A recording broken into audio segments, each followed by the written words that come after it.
Une brise légère souffle sur la campagne. Des vagues de chaleur s'élevaient des champs de blé mûr qui s'étendaient à perte de vue. Au loin, un petit village s'étendait. Il était solitaire et paisible, une perle cachée dans la nature. Dans ce coin reculé du monde, l'homme et le chien formaient un duo inséparable. Luc, un fermier respecté et généreux, vivait dans une petite ferme rustique entourée de champs, de bois et de prairies. Depuis des années, son seul compagnon et son ami le plus fidèle n'était autre que Max, un chien pas comme les autres. Max n'était pas un chien ordinaire. Il n'était pas seulement un animal de compagnie ou un garde de la ferme, mais une extension de Luc lui-même. Quand Max n'était encore qu'un chiot, il errait dans les rues du village. Une nuit d'hiver, Luc le trouva grelottant de froid et de faim. Luc ne l'a pas laissé dans la rue, mais l'a pris sous sa protection. À partir de ce moment, leur vie commune a commencé, forgée par des années d'épreuves, de joies simples et de longues heures passées ensemble. La relation entre Luc et Max était presque mystique. Où que Luc aille, le chien ne le quittait jamais.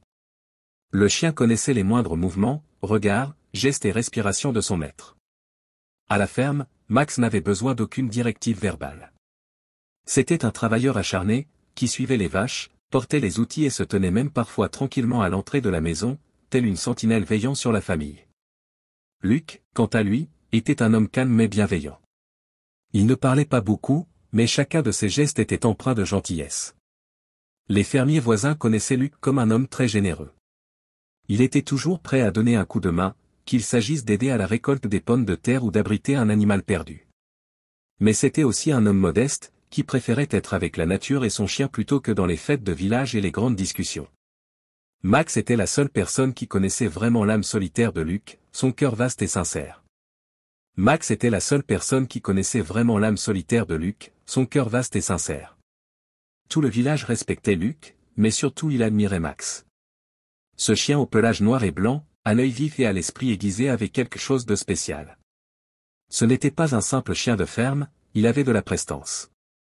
Les gens avaient l'habitude de dire que Max avait la sagesse d'un vieil homme et semblait comprendre bien plus que le chien moyen. À sa manière, il était plus qu'un chien. C'était un compagnon, un ami et un protecteur.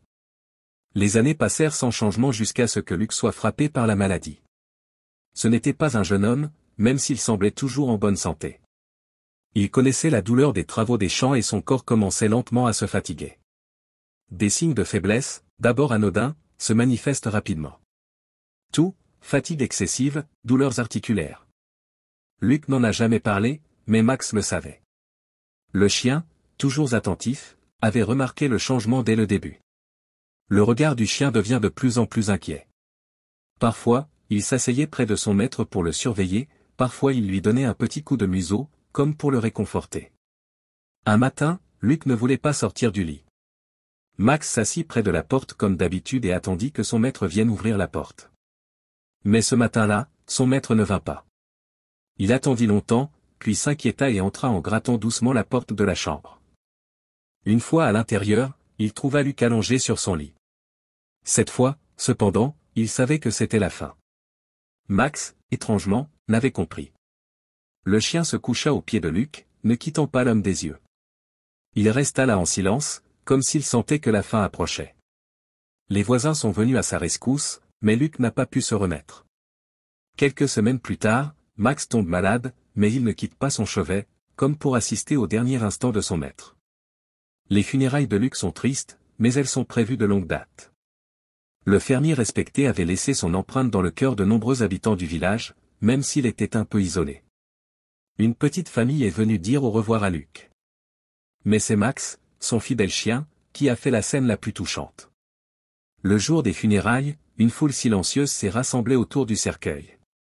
Max est là, dans une pose solennelle, la tête haute et le regard perçant. Le cercueil de Luc est posé sur une table en bois, prêt à être mis en terre. La cérémonie est simple mais émouvante, et chacun se tient respectueusement à distance, observant l'homme et son chien. Soudain, alors que le prêtre prononce ces dernières paroles, un son étrange se fait entendre. Max aboya. C'était un cri perçant, féroce, déchirant. Ce n'était pas l'aboiement d'un chien normal. Non, c'était plus humain, c'était plutôt un cri de douleur et de désespoir. C'était comme si le chien voulait que nous sachions qu'il ne pouvait pas comprendre ou accepter cette séparation. Le bruit a fait que les gens se sont tournés vers lui. Dans la foule, certains se sont regardés, déconcertés et effrayés par la colère du chien. C'est la première fois que Max se comporte ainsi. Max s'approche du cercueil, renifle, aboie toujours, mais cette fois avec plus d'insistance, presque en suppliant. La foule est stupéfaite et observe la scène, ne sachant que faire. Un homme courageux s'est levé et s'est approché de Max pour essayer de le calmer, mais Max n'a rien voulu savoir. C'est alors que le miracle se produit. Sous les yeux ébahis de la foule, le cercueil s'ouvre soudain. Les planches de bois qui le composent s'affaissent légèrement, comme poussées par une force invisible. Ce qui se passe ensuite est tout simplement inexplicable. La foule sursaute. Non pas de son corps, mais de quelque chose d'encore plus étrange. Il semblait avoir été transformé de façon surnaturelle. Il y avait une étincelle dans ses yeux, une énergie qui ne pouvait venir que de l'autre côté. Max s'est rapidement approché, a reniflé son maître et s'est frotté à lui comme un chien qui retrouve un ami après une longue séparation. Ceux qui ont assisté à la scène sont restés sans voix et n'ont pas pu comprendre ce qu'ils voyaient. Est-ce un miracle? S'agit-il d'une fatalité? Ou est-ce la preuve que la loyauté et l'amour d'un chien sont plus puissants que la mort elle-même? La mort soudaine de Luc a plongé tout le village dans un profond chagrin. Personne ne s'attendait à une telle tragédie. La nouvelle se répandit rapidement parmi les villageois choqués, qui se précipitèrent pour savoir ce qui s'était passé. Luc a été retrouvé dans sa maison, dans un état de délabrement total. Luc était toujours de bonne humeur et s'était intégré à la vie des villageois. Mais ce matin-là, tout a changé. Les circonstances de sa mort sont entourées de mystères et personne n'a de réponse, ce qui ajoute à l'angoisse collective. La population locale, accablée par la perte de Luc, s'empresse d'organiser ses funérailles. Une telle tragédie ne pouvait être ignorée et tous les membres de la communauté ont tenu à rendre un dernier hommage à Luc, qui avait été un ami, un voisin et une personne vers qui se tourner en cas de besoin. Ce petit village très uni était régi par un profond sens de la solidarité et chacun avait un rôle à jouer dans cet événement tragique.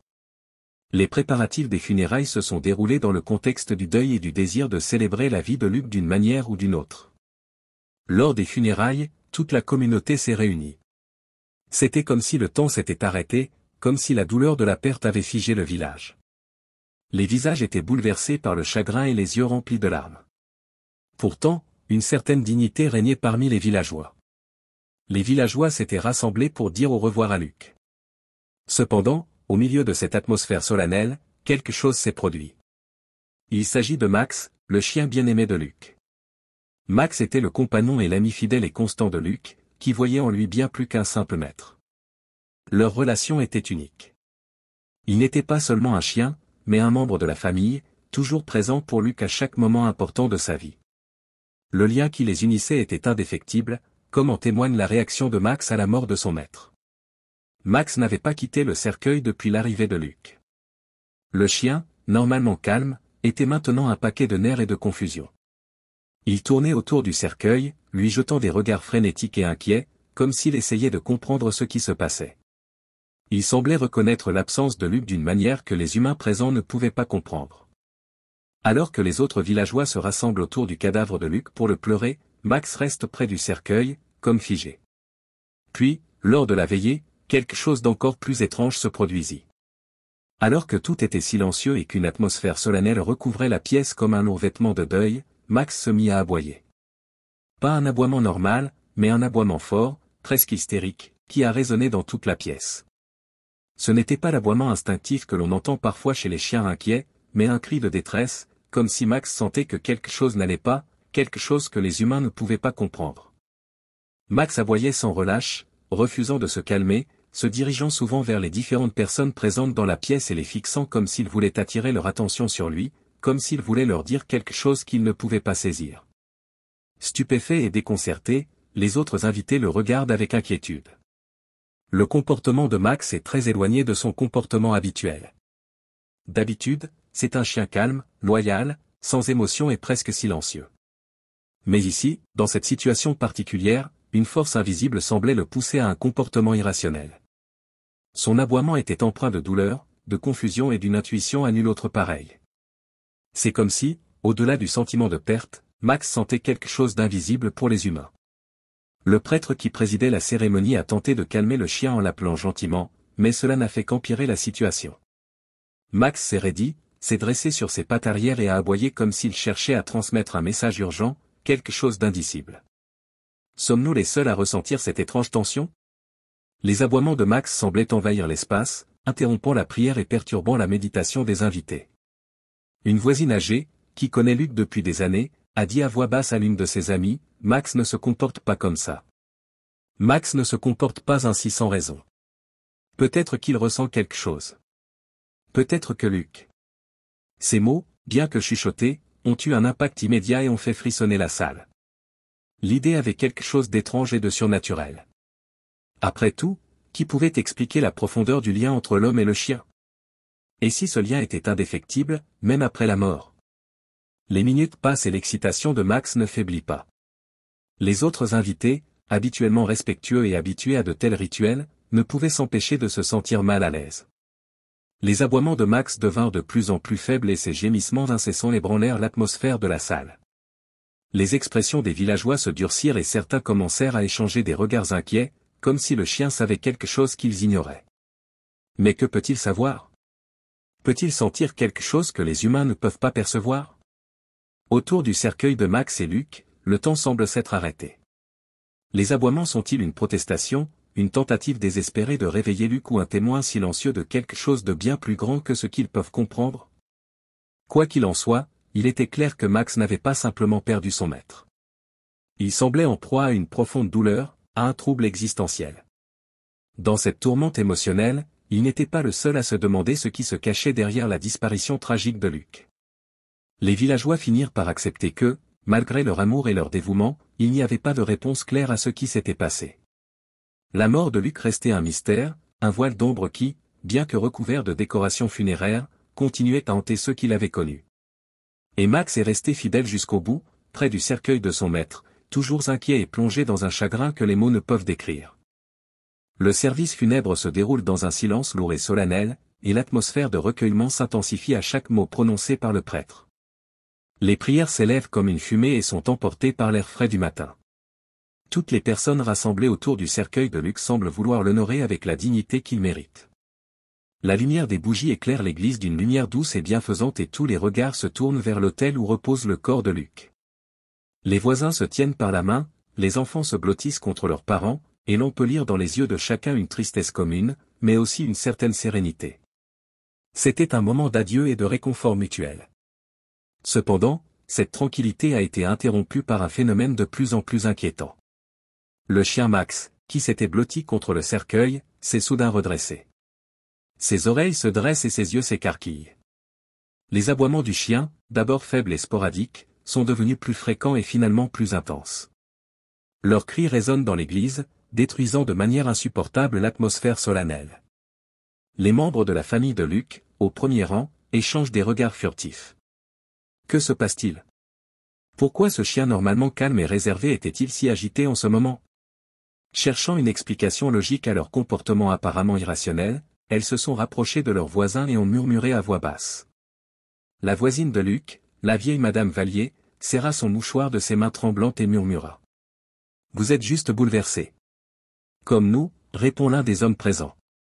Mais il ne s'agissait pas d'un bouleversement ordinaire. Max n'était pas un chien qui aboyait sans raison. Au contraire, ce comportement semblait être une réaction à quelque chose de plus grand, quelque chose que ni l'homme ni l'animal ne pouvaient comprendre. Son aboiement était empreint de peur et de frustration. Il semble vouloir avertir la foule de quelque chose. On aurait dit qu'il fuyait la réalité, qu'il était menacé par quelque chose d'invisible. Tous les regards se tournent vers l'animal. Les spectateurs du premier rang ont instinctivement reculé. Il y a un murmure dans la foule. Pourquoi ne s'est-il pas calmé? Qu'y a-t-il de si inquiétant? Les membres de la famille de Luc sont d'abord perplexes et tentent de faire appel à Max. Monsieur Brissou, le frère de Luc, s'approche lentement du chien et lui tend les bras pour le réconforter. « Viens, Max, dit-il d'une voix douce mais ferme. Calme-toi. Tout va bien. » Mais malgré ces paroles réconfortantes, Max ne réagit pas. Ses aboiements s'intensifièrent et, comme s'il les ignorait, il continua à tourner autour du cercueil, reniflant le bois sombre avec tant d'insistance que ses pas résonnaient dans l'église bruyante et silencieuse. Finalement, il s'arrêta, recula un peu et se remit à aboyer avec une intensité presque menaçante. Un frisson parcourut l'assemblée. Chaque fois que Max aboyait, il semblait toucher une corde plus profonde chez les villageois. Ceux-ci devinrent de plus en plus anxieux, se trouvant entre deux mondes. D'une part, ils devaient garder une dignité solennelle pour respecter le rituel et honorer Luc, mais d'autre part, il devenait de plus en plus difficile d'ignorer le comportement étrange de Max. C'était comme un cri primal, un avertissement désespéré, repoussant la frontière entre la vie et la mort. La famille de Luc, d'abord inquiète, a commencé à soupçonner qu'il s'agissait d'un signe. La famille de Luc connaissait bien Max et savait que le chien ne réagissait pas ainsi sans raison. Madame Brissot, la femme de Luc, avait un tremblement dans la voix. Il ne veut pas qu'on le laisse partir.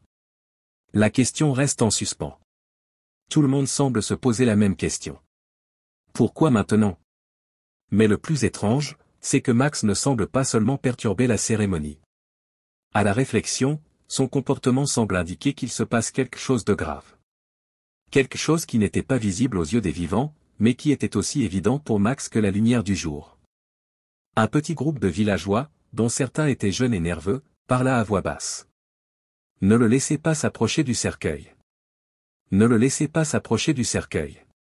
Pourquoi ce chien se comporte-t-il ainsi? D'autres murmurent à voix basse et tentent de trouver une explication. Certains pensaient que Max jouait la comédie de la perte de son maître, par chagrin. D'autres, plus superstitieux, murmurent que Max a détecté un événement ou un signe qui échappe à la connaissance humaine. Madame Lefebvre est l'une des plus anciennes femmes du village, connue pour ses croyances anciennes et ses histoires mystiques. Peut-être que Luc n'est pas en paix. Peut-être que le chien sait. Ce qui est certain, en revanche, c'est que Max est resté inflexible malgré les efforts désespérés de ceux qui ont tenté de l'apaiser. Ses yeux étaient rivés sur le cercueil, comme s'il voyait quelque chose que les autres ne pouvaient pas voir, comme si, d'une manière ou d'une autre, il était le seul à comprendre la vérité de ce qui se passait. Le prêtre avait continué son histoire sans incident, mais il s'arrêta. Il regarda le chien, puis le cercueil. Il prit une grande inspiration et dit à l'assemblée d'une voix qui contenait une tendresse résolue mais presque rassurante. Mes amis, il ne s'agit pas seulement d'une réaction au deuil. Max semble nous mettre en garde contre quelque chose. Il nous dit peut-être que la frontière entre la vie et la mort est plus fragile que nous ne le pensons. Cette phrase simple mais puissante a fait frissonner les villageois. Un frisson incertain traversa la pièce, comme si la réalité elle-même était tordue et déformée. Les aboiements de Max se sont tus aussi soudainement qu'ils avaient commencé. Un silence lourd et tendu recouvrit l'église. Dans ce silence, le prêtre s'approcha lentement du cercueil, ne sachant que faire. Les yeux du prêtre rencontrèrent ceux de Max et il sembla hésiter un instant. Puis il posa sa main sur le bois sombre du cercueil. À ce moment-là, tout le monde retient son souffle. Le murmure parmi les invités se répandit rapidement et une vague de chuchotements inquiets traversa lentement la pièce. Chacun essayait de trouver une explication rationnelle à ce qui se passait. Pourquoi Max avait-il agi de la sorte? Ce n'était pas le comportement d'un chien en deuil. Ce n'était pas non plus une réaction à la perte de son maître. Quelque chose de plus profond, de plus bizarre, semblait échapper à la compréhension de tous. Le chien sent quelque chose d'invisible, chuchote Madame Lefebvre à sa voisine. Peut-être qu'il sent quelque chose, un esprit ou la présence de Luc. Ses yeux étaient pleins de doute et de peur. Ou peut-être que Luc n'est jamais vraiment parti. Mais d'autres voix moins superstitieuses se font entendre. Ce chien est complètement fou. Il faut le sortir d'ici. Il n'arrête pas d'aboyer comme s'il était possédé. La tension dans la salle augmente de minute en minute. Près du cercueil, à l'avant, certains membres de la famille de Luc échangent des regards inquiets. Max semble ignorer tous les appels et le réconfort. Ses aboiements sont incessants et frénétiques, comme un cri de détresse venu d'un autre monde. Ses yeux bleus brillent d'une intensité inquiétante, comme s'il pressentait un danger invisible. La salle se rétrécit autour des invités, tous de plus en plus inquiets et pris d'une lassitude qu'ils ne parviennent pas à définir. L'atmosphère déjà triste est renforcée par un sentiment de malaise croissant. Tous les regards se tournent vers le chien, mais personne ne prend l'initiative de bouger. Un mélange d'incompréhension et de peur se fait jour. À ce moment, un homme connu dans le village pour son esprit pragmatique et son scepticisme inébranlable se lève soudain. Il s'agit de Monsieur Duval, un agriculteur voisin de Luc, qui ne croit pas aux superstitions. Écoutez, il faut sortir ce chien de là tout de suite, dit-il d'une voix ferme, en regardant le prêtre qui semble de plus en plus désemparé. Ce n'est pas normal. Il est devenu fou. Ce pauvre chien est tellement bouleversé par la mort de son maître qu'il fait paniquer tout le monde. Tous les regards se tournent vers lui. Grand et imposant, Monsieur Duval n'a jamais eu de patience pour ce genre de phénomène étrange. Intuitif et intransigeant, il n'a que faire du mystique. Nous avons besoin de calme, pas de ces histoires de cirque, a-t-il déclaré. Si le chien ne se calme pas, il faut l'emmener dehors. Le silence s'installe. De nombreux villageois sont nerveux mais hésitent à s'opposer à Monsieur Duval. Mais la proposition de ce dernier semble déraisonnable, voire déshonorante. Le regard de Max est toujours fixé sur le cercueil de Luc, mais son expression n'est pas celle d'un chien sans tête. Au contraire, il semblait plus lucide que jamais, comme s'il voyait une vérité que les humains ne peuvent percevoir. Il y avait une intensité dans ses yeux, une sorte de souffrance tranquille, comme s'il avait en lui un savoir que personne d'autre n'avait. Les membres de la famille de Luc, principalement sa sœur et son frère, échangent des regards incertains, hésitant entre la loyauté envers leurs proches décédés et l'inquiétude face au désarroi de Max. « Je ne sais pas, » dit la sœur de Luc, la voix tremblante. « Mais Max est. Ce n'est pas qu'un chien. Il est toujours là pour lui. Il comprend ce que nous ne comprenons pas, le soliloque s'amplifie dans l'église. Certains ont soutenu Monsieur cependant, certains se sont montrés réservés car ils ne voulaient pas briser le lien mystique entre Max et Luc. Ce ne sont pas de simples chiens. Ils sont ensemble depuis des années. Ce n'est pas normal qu'ils se comportent ainsi. Il essaie peut-être de nous dire quelque chose. Son expression d'angoisse devient encore plus intense. Le prêtre, qui observait attentivement la scène jusqu'alors, lève la main et demande le silence. « Calmez-vous, messieurs, dit-il d'une voix calme mais ferme. Je comprends votre inquiétude, mais sachez que nous ne pouvons pas traiter ce comportement comme de la simple folie. Max est plus qu'un chien pour Luc. Il a dû ressentir quelque chose que nous ne pouvons pas expliquer. » Un silence pesant s'abat sur l'assemblée. Monsieur Duval est toujours sceptique, mais semble s'abstenir de répondre. Tous les regards se tournent vers Max, dont les aboiements semblent maintenant résonner. La tension est palpable, presque étouffante. Comme s'il sentait la discorde entre les humains, le chien se leva brusquement, ses griffes crissant sur le parquet de l'église. Il s'approcha lentement du cercueil, mais avec une détermination qui glaça le sang des spectateurs. S'arrêtant devant le cercueil, il aboya une dernière fois, brisant le silence qui régnait dans la pièce. Mais cette fois, quelque chose d'étrange se produisit. En même temps que le cri de Max, un bruit sourd et légèrement grinçant se fit entendre dans la pièce. Le cercueil resta fermé, mais bougea légèrement sur son support, provoquant un frisson glacial dans l'église. Les bougies vacillent et un air glacial s'échappe du cercueil. Un cri retentit dans l'air. C'était un cri humain, faible et à peine audible, mais il fut suffisant pour que tout le monde se tourne vers le cercueil. Les yeux de Max étaient fixés sur le bois sombre qui brillait intensément. Le spectacle était étrange, une sorte de malaise surnaturel s'emparait de la pièce. La famille recula, des sueurs froides sur le front. Un sentiment étrange, presque surréaliste, envahit la pièce, comme si quelque chose d'inexplicable était sur le point de se produire. Peu à peu, la situation devient incontrôlable. Max redoublait d'efforts pour attirer l'attention sur le cercueil, comme guidé par une force invisible, et chaque aboiement semblait se répercuter sur les murs silencieux de l'église, résonnant plus fort qu'auparavant. Un frisson parcourut l'assemblée, un sentiment étrange que la réalité elle-même avait été fissurée par l'insistance du chien. La tension dans l'air est devenue presque palpable et chaque invité ressent un malaise croissant en lui-même. Au milieu de l'anxiété, leurs regards se sont croisés. D'abord discrets, ils deviennent de plus en plus nerveux. Pourquoi est-il si bouleversé? Il a toujours été calme, pourquoi maintenant? Certains s'agitent sur le banc. Mais personne ne sait quoi faire, ni n'ose agir de peur de mal interpréter les signes. Face au comportement irrationnel de Max, l'instinct humain se heurte à l'incompréhension. Que ressent-il vraiment? Le prêtre, habituellement calme et maître de la situation, reste perplexe. Son visage habituellement calme montre maintenant une inquiétude évidente.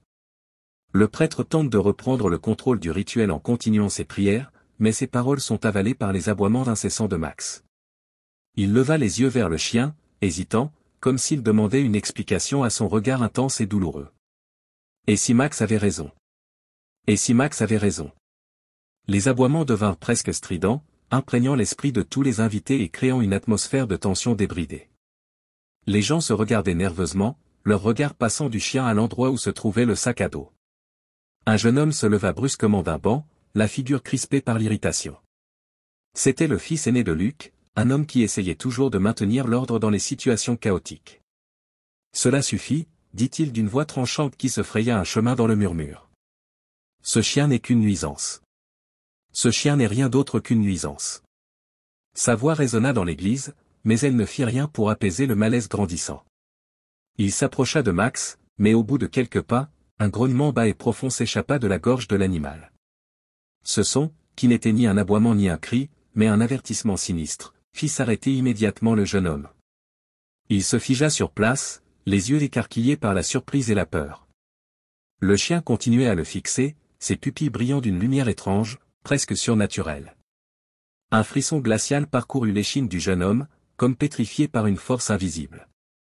Le prêtre, qui avait observé cette scène avec une gravité nouvelle, se tourna vers l'assemblée. Ce chien semble avoir une volonté. Il n'est pas comme les autres chiens. Il semble nous avertir de quelque chose. Le murmure se fait de plus en plus pressant et turbulent. L'atmosphère de l'église est devenue étouffante et toutes les personnes présentes sont attentives aux moindres faits et gestes de Max. L'air est lourd de doutes, de suspicions et de peurs irrationnelles. Certains fixent la porte de sortie, comme s'ils cherchaient une issue à leur angoisse grandissante.